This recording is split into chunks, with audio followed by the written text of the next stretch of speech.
2024 and you're still confused as to what to do with your skincare routine, I mean, you're basically a beginner, you're seeing all these products, all these videos, all these recommendations, and you don't know where to start from. This video is going to give you an in-depth guide on how to go about your skincare routine as a beginner in 2024.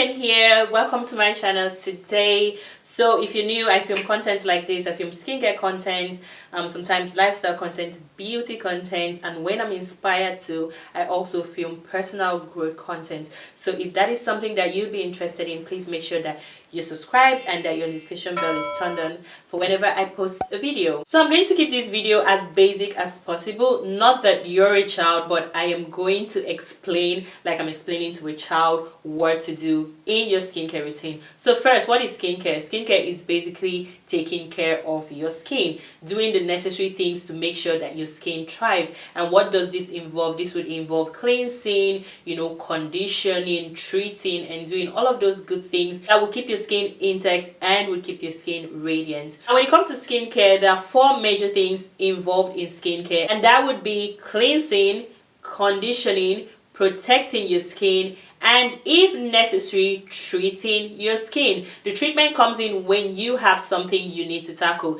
Let's say you have hyperpigmentation, acne, but we are going to get to that. So first, let's talk cleansing, and this would usually be the first step in your skincare routine, which would have to do with using something that is probably soap-based or not. Some sort of a cleanser. It could be a gel wash, it could be a foam wash, it could be a cream wash, depending on your skin type, to cleanse your skin. Now, as a beginner, it's also very necessary to know your skin type so that you know the products that you're going to go for. Now, there's different skin types. There's the oily and acne prone skin, there's the dry and sometimes sensitive skin, and there's also normal skin. So whatever category that you fall in, you want to make sure that as a beginner you're aware of this so that you can go for products that target your skin type. I mean, for whatever skin type, you can interuse products for different skin types depending on what you're trying to treat or what you're looking to get from a product. But for a beginner, you want to make sure you stick to your skin type when it has to do with purchasing products, because you don't want to go around messing with a lot of products just so you don't get confused and overwhelmed. So yeah, talking on cleansers, you want to go for a cleanser that targets your skin type. Your oily combination, acne prone skin, there's definitely a cleanser that targets your skin type. If you are normal skin, there's a cleanser that targets that as well. And if you are dry skin, there's a cleanser for you as well. So one that I would love to recommend, a brand that I would love to recommend that has a wide range of cleansers for the skin that you can choose from depending on your skin type, is CeraVe. I'm going to drop a picture somewhere on the screen so you see the product that I'm talking about. Why I'm choosing this product for this video is that it's generally a safe zone to stay. It's a gentle cleanser that helps cleanse and also rejuvenate your skin as well. So yeah, that is that for cleansers. Make sure that you have a cleanser in your skincare routine. Now, the products that I'm going to be mentioning in this video will be in the description box, so do well to check that out. So next, you want to make sure you reintroduce moisture into your skin, because after you cleanse your skin, of course, you're going to dab your skin dry with maybe a paper towel or a towel.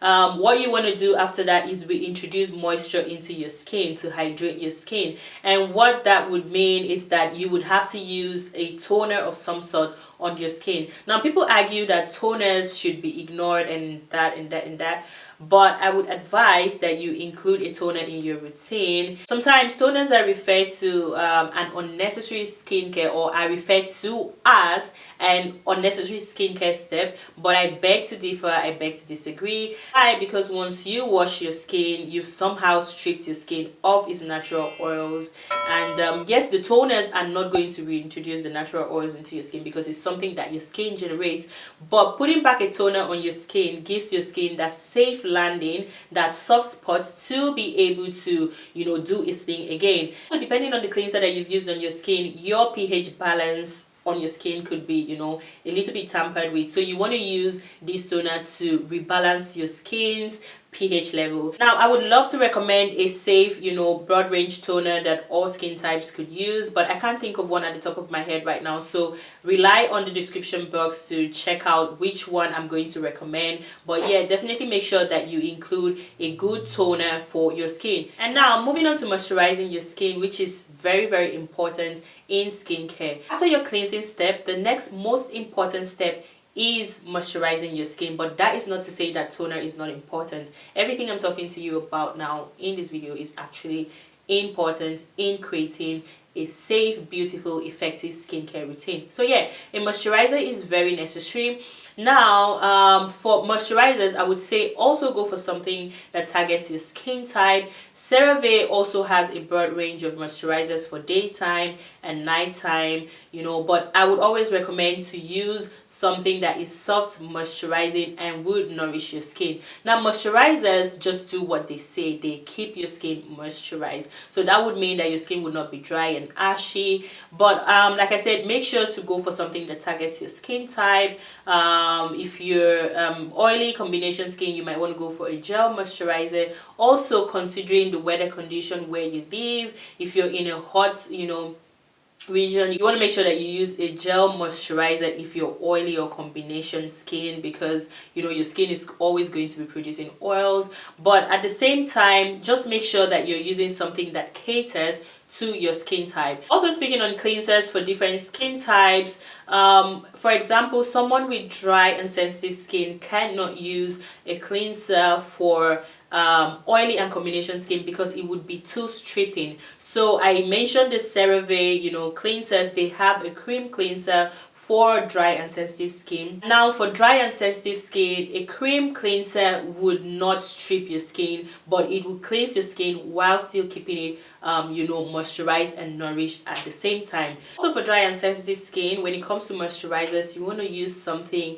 that is deeply moisturizing. You don't want to use a gel moisturizer for dry skin. Why? Because it's pretty much useless to you. You're just going to put it on your skin, and in a few seconds, a few minutes later, your skin is going to be dry and ashy again, and that would sensitize your skin. That would probably dry out your skin and make your skin itch and give all those adverse reactions to your skin, and that is not what we're trying to do. So please stay safe in getting a moisturizer that targets your skin type. I'm going to list everything that you need in the description bar because you guys are actually very important, and I need to be careful with you in this community because you literally need all the guide before you get into like the other things that might be a bit too complicated. But you still need an effective skincare routine at the simplest level possible. Now, moving to protecting your skin, that would have to do with sunscreen during the daytime. Protection is very important.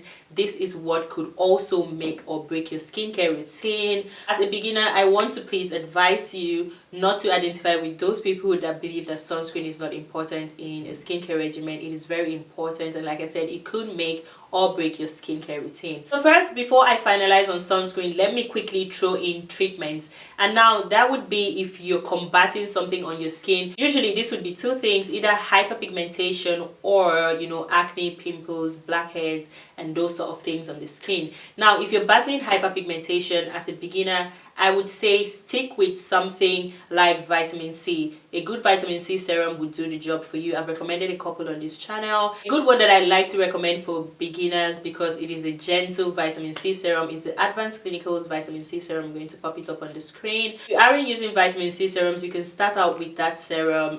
It's a good, safe landing for you. Of course, vitamin C is not the only thing to treat hyperpigmentation with. If you're struggling with hyperpigmentation, blackheads, and all those other impurities on the skin, you might also want to rely on glycolic acid, something that has, or a product that contains glycolic acid. Now, a good way that you can include some of these treatments if you don't want to spend extra money is either use it in your moisturizer. So you're looking for a moisturizer that has vitamin C, or you're looking for a moisturizer that has glycolic acid, which sometimes is not easy to come by, so you might just want to get a specific product for skin treatment. So hyperpigmentation, blackheads, whiteheads, you can use an exfoliant like glycolic acid, and also for brightening the skin you can use vitamin C for that as well. So in order not to confuse you, if you are just looking to brighten your skin, stick with vitamin C. But if you're dealing with other impurities, then stick with glycolic acid.